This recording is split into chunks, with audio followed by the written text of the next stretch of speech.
Social મીડિયામાં અત્યારે એક વિડીયો વાયરલ થઈ રહ્યો છે. ઘણી બધી મોટી ન્યૂઝ ચેનલો છે એને પણ આ વિડીયો શેર કર્યો છે, જેમાં કરીના કપૂર છે એ સમોસા ખાઈ રહી છે.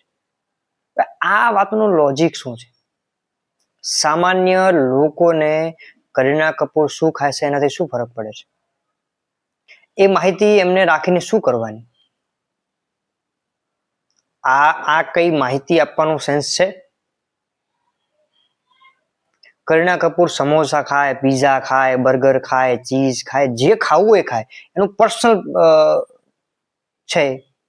એમાં એ ન્યૂઝને લોકો સુધી પહોંચવાની જરૂર ક્યાં છે? કરીના કપૂરે ફલાણું ખાધું, કરીના કપૂરે ઠેકણું ખાધું, શું જરૂર છે એની? સામાન્ય લોકોને શું આની જરૂર છે? સામાન્ય લોકોને જે સમાચારની જરૂર છે એ પહોંચાડો ને.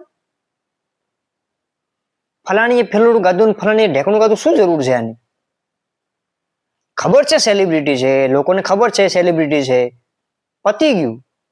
એને આટલું હાઈપ આપવાની ક્યાં જરૂર છે? રાધે રાધે.